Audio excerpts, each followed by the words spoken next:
A single kiss at the gala. Now the billionaire CEO is obsessed with her.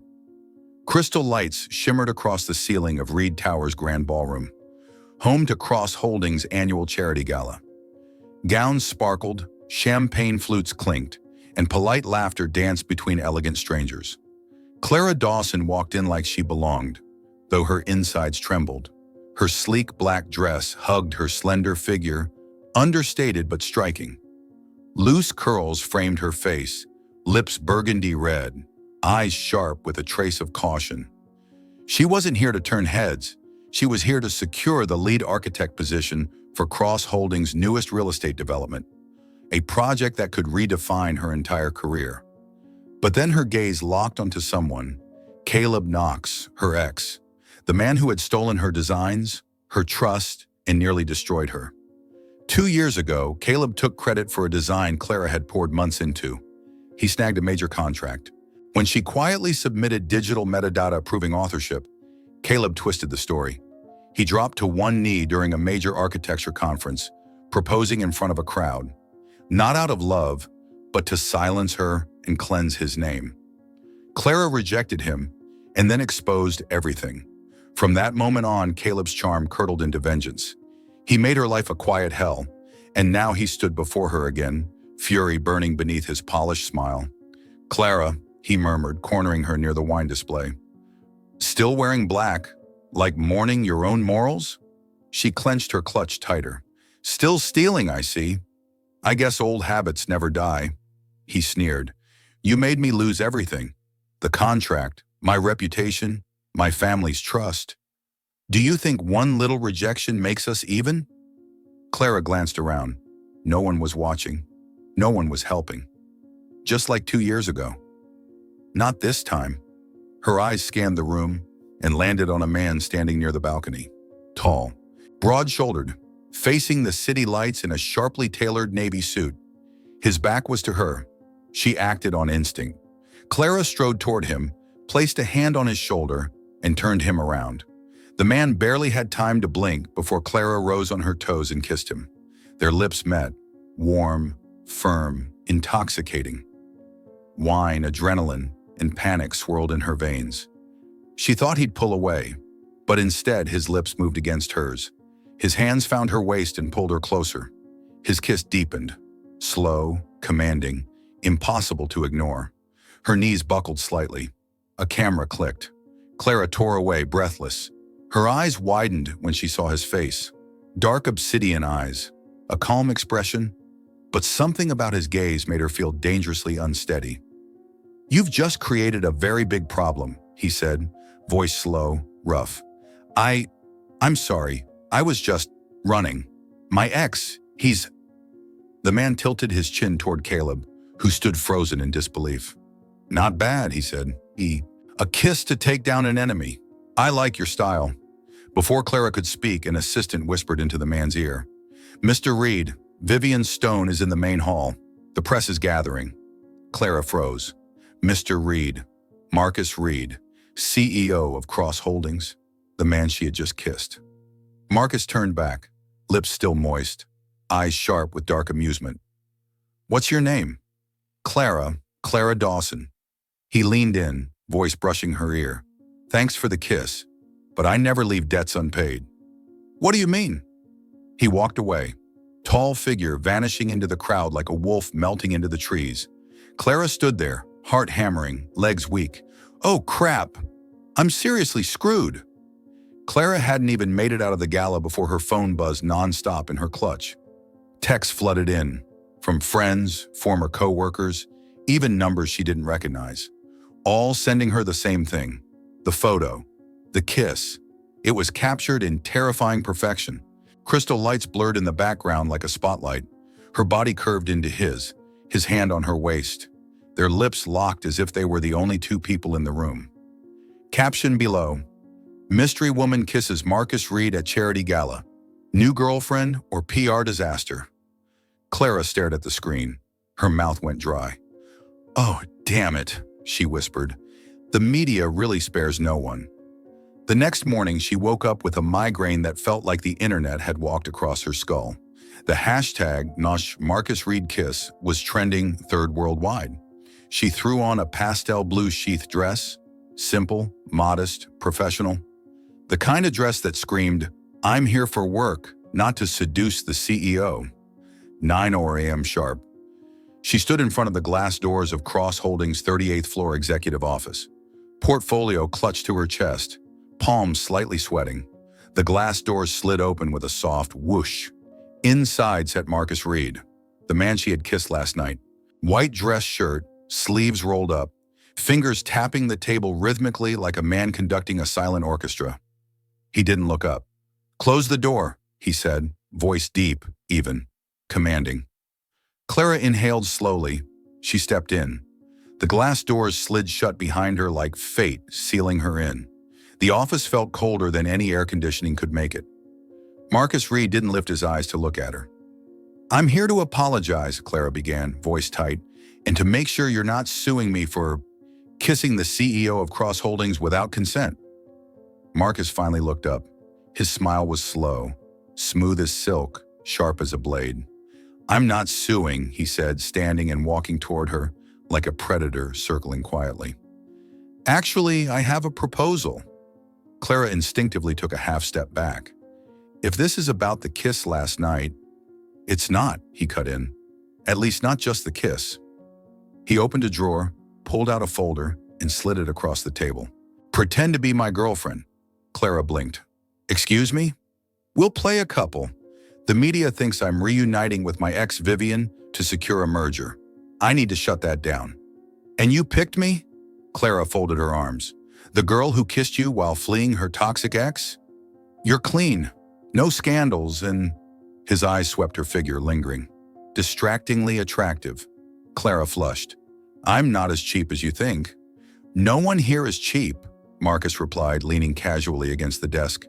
"This is a contract, monthly payment, full career support, but you'll move in with me, for credibility." "Move in?" she echoed. "Like a fake wife?" "Exactly." "With rules, I presume?" Marcus nodded. "No emotions, no sex, no breaking the law." Clara narrowed her eyes. "This sounds like a rated R reality show." He laughed, genuinely this time, and it did something dangerous to her heartbeat. She stepped forward, snatched the folder, and scanned it. Clause 6. 2. No bed sharing unless required for media narrative. Clause 8.1. Public displays of affection may be requested. Resistance not allowed. Clara looked up. "So kissing counts as affection?" "For me, that's just foreplay," Marcus winked. "Relax, I'm in control." "And if I say no?" He shrugged. "You'll still be the girl who kissed the CEO to steal a job, and possibly get blacklisted." Clara bit her lip. That damn kiss was dragging her deeper than she'd ever imagined. "Fine," she exhaled, "but I have conditions." "Name them." "Don't barge into my room, don't touch my cat, and don't sneeze on my underwear hanging in the bathroom." Marcus choked. "I'll try to restrain myself." That night, Clara entered Marcus's estate with a suitcase and her fluffy cat, Mochi, tucked under one arm. The place was spotless, gleaming, cold. "This looks like a robot showroom," she muttered, glancing around. "Fewer things, fewer problems," Marcus replied, adjusting his collar. "And emotions? Do you toss those out too?" He looked at her briefly. "I still feel I'm just selective about who triggers it." Clara turned away. "I'll take the last room on the 3rd floor. Balcony, natural light. Mochi likes birdwatching. Stay wherever, just don't cause chaos." "Then I've got rules too," she said, lifting her chin. "Don't touch my stuff, and don't pretend to care if you don't." Marcus paused, his gaze sharper now. "I don't fake care, Clara. You'll learn that soon enough." The first night at the Reed estate didn't feel like any night Clara had ever lived through. No doorbells, no familiar coffee aroma, no faint traffic sounds from her old apartment's balcony. Just pure, untouched silence, wide, echoing, and a little too cold. Like a home designed for presence, but not for people. She couldn't sleep, neither could Mochi. Her cat let out a soft meow and leapt onto the window ledge, staring out toward the balcony as if waiting for something warm to arrive. Downstairs, Marcus wasn't sleeping either. He lay on his massive bed, staring at the ceiling, but all he could think about was the short, amused laugh Clara let out earlier when she unpacked a wooden cat statue. "Every artist needs a spirit animal," she had said, like it was a universal truth. He didn't know why it made him chuckle, or why the memory of it lingered so stubbornly. Tonight's silence didn't feel like usual. Something had stepped into his perfectly structured world and left a scratch. One that didn't hurt, but one he couldn't stop touching. The first 3 weeks passed in a strange kind of rhythm. Clara wasn't used to such an organized kitchen, color-coded closets, or a man who moved so quietly it felt unreal. But somehow, between the little radio she kept playing, her scattered watercolor supplies, and her spontaneous bolero songs in the shower, she began to shift the atmosphere. She wasn't trying. She was just being herself. Marcus said nothing at first. He simply watched. Sometimes he frowned when she painted on one of the porcelain mugs or left half an apple on the counter. But then, he started leaving it alone. She placed tiny potted plants by the kitchen windowsill. He didn't ask the staff to remove them. She hung one of her watercolor pieces in the dining area. He just glanced at it, nodded. Mochi leaped onto the expensive leather couch. Marcus sat beside the cat without a word. One late night, Clara came downstairs for water around 2 a.m. She wore an off-shoulder knit sweater and loose shorts. Soft yellow light from the kitchen lamp cast a gentle glow over her half-asleep face. Marcus was already there, holding a mug of peppermint tea, his shirt slightly undone, hair tousled. "You're awake too?" she asked, her voice husky. "Hard to sleep with bolero vocals echoing through the walls," he replied with a faint smirk. Clara laughed. "I'm training your nervous system." She poured water and sat on a stool by the kitchen island, folding her legs. The light illuminated her collarbones, skin like porcelain. Marcus didn't stare, but didn't look away either. "My mother used to say," Clara murmured, "a woman who brings laughter into a house is the kind of woman a man returns to, even when he doesn't want to." "Are you planning to make me come back?" Marcus asked. "No," she smiled sideways. "I'm just here to survive this emotional circus and paint a few potted plants." He didn't answer. His fingers tapped the mug rhythmically. "I used to think control was the safest way to live. Let no one in. Get hurt less." He paused. "But then you walked in, and everything started to crack." Clara stared at him quietly. There was a softness in her eyes, but also a wall. Not cold, just not yet ready. The next evening, they attended a corporate event together. Picture perfect. Clara wore a dusty rose silk gown, Marcus in a charcoal gray suit. On stage under the camera flashes, Marcus held her hand. The host referred to her as the CEO's girlfriend, and the crowd chuckled approvingly. Then Marcus leaned in and kissed her cheek. Lightly, as agreed, but Clara flinched, just slightly. That kiss has felt too real. His lips were warm. His breath skimmed her ear. For a second, her heart drifted. "Just acting," Marcus whispered. "Don't tremble." "Your hand's too low on my waist," she muttered, smiling through her teeth. Marcus smirked, but didn't move it. That night, rain fell softly. Clara sat by the third-floor window, cradling a cup of hot tea. Mochi dozed beside her. Raindrops tapped gently against the glass like a lullaby for the soul. A knock came. Marcus stood there, his hair damp, shirt clinging slightly. He'd clearly been standing outside. "I just wanted to check that you were back." "I'm still here," she replied quietly. They stood face to face under the dim golden lamp. Clara stepped forward, slowly. No words. Marcus didn't speak either. The distance between them vanished, and then, for the first time, no press, no contracts, no script, their lips met. Slow, so slow. His mouth brushed hers as if afraid to shatter something delicate. She closed her eyes. Her hand rested on his chest, feeling the real, undeniable heartbeat underneath. Marcus's arm slid around her waist, holding her like something he wasn't ready to let go. When they pulled apart, Clara exhaled softly. That wasn't part of the act. Marcus looked at her. No, it wasn't.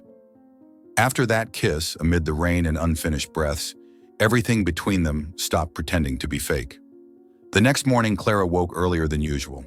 She didn't see Marcus, but a handwritten note sat neatly beside a glass of orange juice. Meeting at 10 o'clock in the morning. Come with me. Dress like the woman everyone wants to be. Clara raised a brow. This CEO clearly had no intention of returning to normal. The meeting turned out to be a press event, Cross Holdings unveiling its new partnership. And of course, Vivian Stone was there. Clara had no plans to confront anyone, but fate had others. While Marcus mingled with guests, Vivian glided over, red lips sharp as her heels. You play the role well, Vivian sneered, but don't mistake a public kiss for permanence. Clara smiled coolly. I'm not playing. I'm just living. He chose me. You didn't get that chance. Vivian opened her mouth, but the mic interrupted her. Marcus stepped onto the stage. I have an unscheduled announcement, he said, eyes sweeping the room before locking on Clara. In 3 days, I'll be getting married. Silence. Clara froze. Vivian blinked. Cameras clicked like thunder. Marcus continued, voice calm, like he was discussing stock trends. Not for publicity, not for negotiations, but because I've chosen the one woman who makes me break every rule I built. Clara yanked him into a hallway the moment the press event ended. Are you insane? She hissed. You just announced a wedding without asking me? I didn't propose, Marcus said calmly. I declared. You're free to say no. Her mouth opened, then closed, furious. I'm an architect, not your emotional weapon against your ex. He stepped closer, his voice lowered. Clara, I did it because I'm done pretending. We've come too far to act like strangers. She looked away, lips trembling. It's just a simple wedding, he whispered. No press, no contract, just me and you, if you want that. 3 days later, the wedding took place in the small garden behind the estate, the same one Clara had filled with flowers. She wore a simple white dress, no lace, no train, her hair tied loosely, a single flower tucked behind her ear. Her eyes still held hesitation, but her steps were steady. Marcus stood beneath the floral archway, navy suit sharp, holding a bouquet of white blooms. When he saw her approaching, he didn't smile. He simply watched, as if nothing else in the world existed but her. No loud music, no MC, just an elderly officiant and a few trusted staff at a distance. Mochi lay curled on a velvet pillow, the laziest ring bearer imaginable. The vows were short. Marcus slid the ring onto her finger, whispering, I won't promise to be the perfect husband, but I will never let anyone hurt you, not even me. Clara looked at him, eyes deep. When the officiant said, You may now kiss the bride, Marcus didn't wait a second. The kiss this time was unlike the others. No stage, no script, no cameras. Just two people who had once broken, slowly learning to trust again. The days following the wedding passed like a fragile dream. Clara woke beside Marcus each morning, her head resting on his shoulder before either of them fully opened their eyes. She made coffee. He read the paper. No more contracts, no more pretending. Just two people and the quiet, seemingly insignificant moments that somehow felt everything. Marcus changed. He checked the time less, smiled more, and started asking instead of ordering. He was no longer the untouchable CEO, but a man who washed dishes with her after dinner. And because of that, Clara began to believe. Believe that old wounds were finally healing, that they could start again, for real. But the past never truly leaves. It waits, patiently, silently, until the moment is right to return like an invisible storm. And when that storm hit, Clara wasn't ready. It started on an ordinary morning. Clara was making coffee in the kitchen, the smell warm and comforting. Marcus entered, but something was off. No calm expression, no tender eyes like every morning before. Just silence, cold, heavy. Clara looked up, sensing the shift. What is it? Marcus placed a tablet on the counter, the screen already open. An email from an anonymous sender. Attached, the confidential blueprint of Aria Garden, a Cross Holdings exclusive. Below it, screenshots of emails from an address identical to Clara's, sending files to Caleb Knox, now Cross Holdings' fiercest competitor. She read. Her spine turned to ice. You think I did this? Clara whispered, stepping back, eyes wide. Marcus didn't answer, But silence can cut deeper than words. I don't want to believe it, he said finally, but everything matches. The timestamps, the file format, the email signature. She gasped. You really think I would betray you? After everything we've been through? I just need the truth. His voice shook, not from pain but from restraint. Clara laughed, empty, bitter. Her eyes welled. You said you trusted me. You promised you wouldn't let anyone hurt me, not even yourself. And yet, you just did. She took off her wedding ring. No sobs, no screaming, just a simple clink as it hit the counter. Hollow, final. Clara! Marcus stepped forward, but she was already walking away. Her back straight, her pace slow but unbreakable. The door closed behind her like a sentence. She caught the first bus out of the city, didn't know where to go, didn't care, just away from Marcus. On board, she leaned her forehead against the window, eyes unblinking. Memories flooded in like film reels in reverse. 2 years ago, Clara was a rising architect, young, hopeful, just landed her first big contract. She loved Caleb, trusted him, spent sleepless nights building a project called Verdant side by side. But when presentation day arrived, Caleb took the stage, presented her work as his, to applause, to acclaim. Clara stood in the audience, frozen, no words, no reaction, no anger. That night, Caleb got on one knee, proposed, right there in front of the architectural elite, a performance to distract from his theft. She refused and released the truth. Metadata, drafts, proof. The media painted her as jealous, vindictive. Caleb played the wounded genius. She lost the contract, her credibility, her faith in the field. And now it was happening again. Once more accused of something she didn't do. Once more the man she loved doubted her. As the bus crossed the Brooklyn Bridge, Clara wiped her tears, but the bitterness remained. Maybe she wasn't meant to be trusted. Maybe trust was too expensive for someone like her. After Clara left, the mansion turned quieter than it had ever been. Not the peaceful kind of quiet, but the hollow kind. The kind that settles in your chest and makes the sound of your own footsteps feel intrusive. Marcus drifted through each room like a ghost, touching everything she had left behind. The mug with the little cat drawing, the tiny plant on the windowsill, the slightly crooked watercolor painting in the dining room. Everything stayed exactly where she left it, like time itself refused to move forward without her. He didn't eat. He didn't sleep. Not out of guilt, but because something inside him wouldn't stop moving, searching, needing to know the truth. 3 days later, he ordered the tech team to trace the anonymous email that leaked the company's blueprint. Within 12 hours, the first crack in the lie appeared. The email hadn't been sent from Clara's device. It originated from a public computer in a small cafe in West End. The same day, Vivian had been spotted in the area with Caleb. Then came the smoking gun. The metadata of the leaked file didn't match Clara's. It had been tampered with using a different software, one that Caleb had used in the past. Marcus stood frozen in his office, the report trembling in his hands. For a moment, the only sound he could hear was the rhythmic pounding of his heart, fast, angry, and full of regret. He had pushed away the only person who had never lied to him. 3 days after that, Marcus walked onto the stage of a packed press conference held by Cross Holdings. No tie, no suit jacket, no script. Just a man stripped down to truth and regret. I'm here today to clear the name of my wife, Clara Dawson, he began. The accusations against her regarding the design leak were fabricated. Cameras snapped. The room held its breath. We have evidence that the entire scheme was orchestrated by Caleb Knox and Vivian Stone. They used AI to forge emails, created false documentation, and misled the press. And me. He paused, his voice trembling for the first time. To Clara, I owe more than just an apology. I broke a promise. I promised I would never be the one to hurt you, and I failed. But Clara wasn't there to hear it. She didn't watch the press conference. No one knew where she had gone. Her phone was off. Her inbox stayed silent. Her mother said she had left a simple note. I need to disappear for a while. Please don't come after me.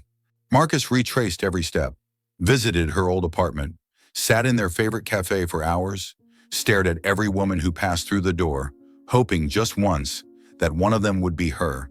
but she never came. That afternoon, he entered the boardroom where the executive team sat waiting. He placed the project file down and looked around the table, voice calm, steady. "I'm taking a 6-month leave." The room went still. He didn't wait for questions. "I can't run this company while the one person who made coming home feel like home is gone."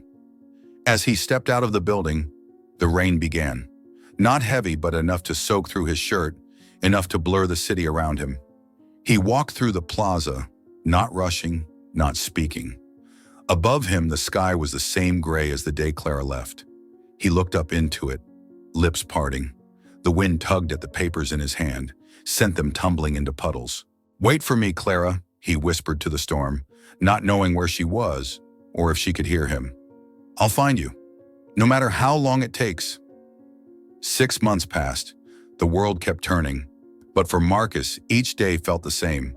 Wake up, search, sleep, with emptiness as his only constant.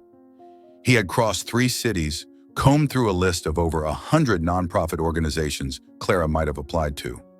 And finally, one October afternoon, he stood under the narrow awning beside a small children's recycling center in a quiet coastal town, a place he never would have come to unless driven by desperation.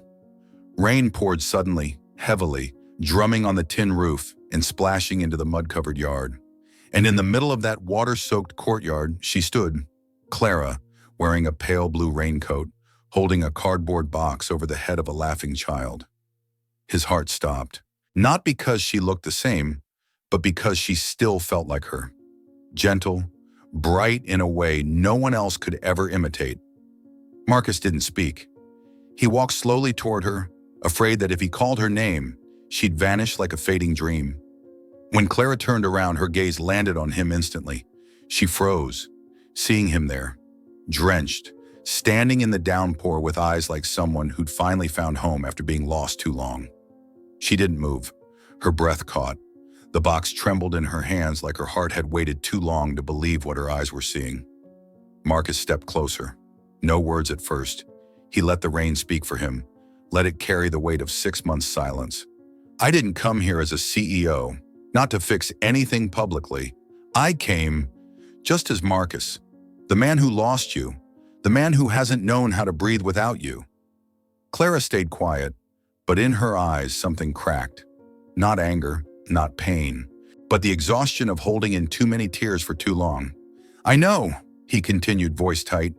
"This apology is late, maybe too late, but I have to say it, because I left you alone when you needed me most. And if all I'm allowed to do now is stand here, in this rain, waiting for forgiveness, I'll wait." She stared at him for what felt like eternity. The rain mixed with her tears. No one could tell which was which anymore. And then, as if all the weight of the past months collapsed at once, she let go.